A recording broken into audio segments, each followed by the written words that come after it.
Yeah, I just think on the building design elements and what other things we were talking about, like contact mitigation measures, you know, from a servicing point of view and overall design perspective. I mean, it goes on and on, doesn't it? I mean, you may end up with less doors in offices, you know, there may be more automated doors in offices. You know, contact mitigation being facial recognition, you know, proximity card readers and digi keypads are just going to go out of the door, aren't they? Lifts, there's going to be no call buttons on lifts anymore. You know, it goes on and on and on.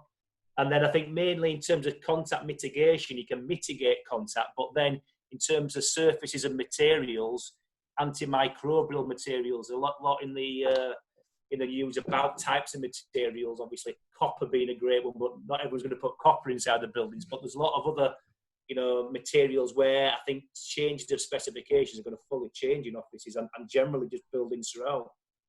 That's great. Great point.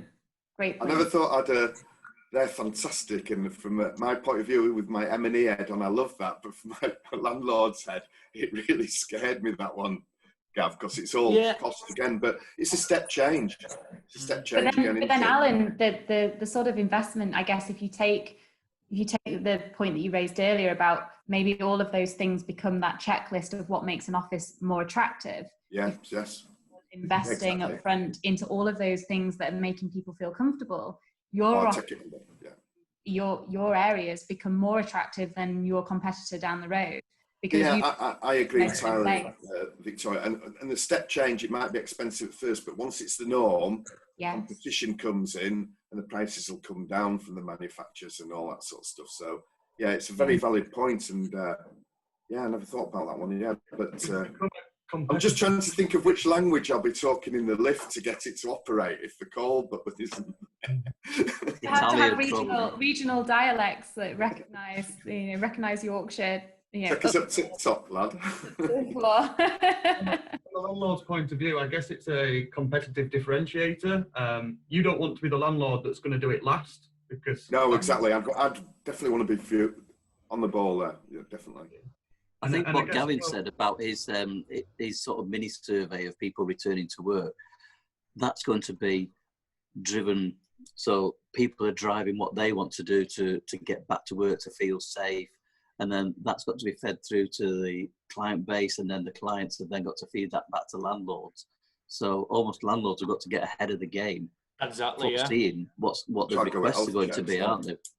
I think we're talking about people working in groups and working on rotas, so that if there is an outbreak, then there's only one group that's hit by it, and you know the other group is like the contingency proposal almost in a way. So that again needs a lot less space.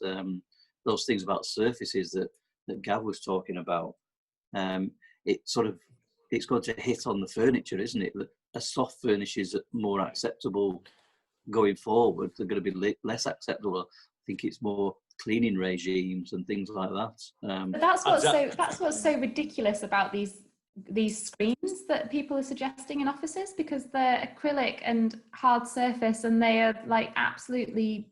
If someone sneezes, it's incredible that those things are being placed in offices. From my opinion, I think if you're stood there and sat there in a visor and a face covering and an apron and a screen, fine. But you're not like that in an office.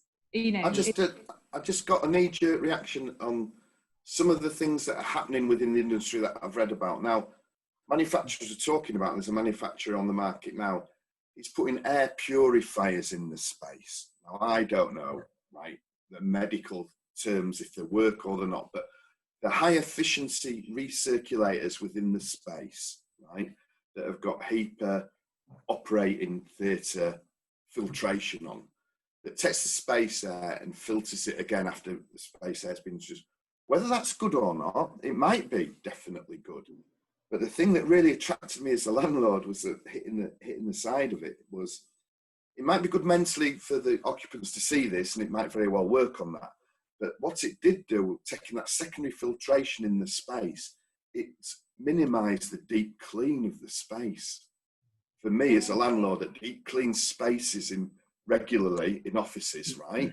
If I put them in, right, which are simple portable things, and it stopped me a deep clean, and it does help COVID, or even if it didn't help COVID, I think that's quite attractive to me because it's got payback. That's really, so they're knee-jerk reactions at the moment that people are coming into space, but I don't think in the step change that's the permanent thing. That might be one just to give reassurance to staff to come in. No one knows what the end game is going to be. It's all of these things that are like people are experimenting with, and you know, we're finding, Mark, aren't we, that in our industry we've got loads of people coming up like out of nowhere suggesting they can do workplace strategy and are saying people need to do this. Well, no one knows what you need to do. People are experimenting with things, and we have one of our clients that's saying, you know, they don't want to do the knee-jerk thing and spend all of the money going forward and doing changes when actually in 6 months' time something else could be coming out. And that's the right approach. People shouldn't be reactive, but the stuff that you're sharing today and all the insight and all of the different factors of consideration is so important to how people are going to build their strategy going forward. And even just considerations, you know, I hadn't thought about minimising a deep clean, Alan. You know, for a landlord, that must be amazing, particularly on a definitely. So all of these things that you're sharing are just completely valid, because we don't know what's going to happen. It's not the deep clean that I'm bothered about, because the cost of the deep clean is always put on the service charge. But I want to bring the service charge down and hold the service charges, because it's no good me thinking I can, we'll give them anything. If they want it, let's give them it, and we can put the service charge up. Because the tenants are going to get smarter, and I'd rather bring the service charges down and keep the rent the same. Or the analogy is, if I could half the service charges, I could put what I'm saving on the service charge on the rent and still make it cheaper to them. Yeah, you know, it's all a thing. And I think that. Where do you stand on the communal areas, Alan? As in toilets being more individual, gender-neutral toilets, tea points being within the workspaces rather than more of a communal kitchen, needing more cleaning, so that tenants become more in control of their own destinies in a way, in their own cleaning regimes and strategies. I think that's good. I think that is really good, and I'd accommodate that as a landlord, because I know that's the way it's going. And if that was the way it was going, I'd be doing it straight away and getting me pandemic tick right. But then you'd automate that, wouldn't you? You know, like you talk about. Well, you get Japanese toilets where it flushes and put the toilet lids down. Sanitary accommodation now, things like contact again. Everything's going to go infrared, isn't it? Infrared taps, infrared systems. You stand up, it sanitises your seat on the infrared. Yeah. You're getting rid of that. That's definitely the way to go. But at that moment in time, I don't think a lot of landlords have gone down that way. But I'll get the few. In a new build, that would have to come up as an option. We're just talking with a developer at the moment on some student accommodation in London, and they're coming to the end of the project now, but quite a while ago they instigated that they would put the Japanese style toilets in, so it's a fully operational, fully enclosed definitely system. So why not? Well, that's the thing as well, like in Japan or China or that sort of areas, they've been dealing with pandemics.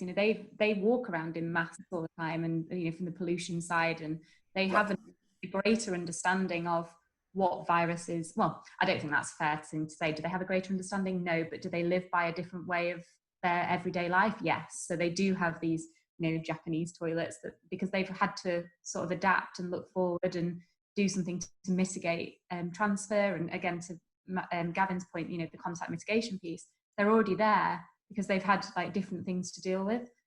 We're trying to catch up, and unfortunately, I've got one client who built their wonderful headquarters office last year, and a lot of what they have done is really smart. It's fabulous. They've got infrared taps and towel dispensers. They've got swipe card access, and they've also got fingerprint access. So everything they were already thinking about when they were building that building. So they're already easily or more able to adapt into this type of environment. It's the tenants, unfortunately, that have been probably a little bit too far moving in, maybe, I don't know, so 10 years ago even, that are going to have to make a lot of investment with this type of technology.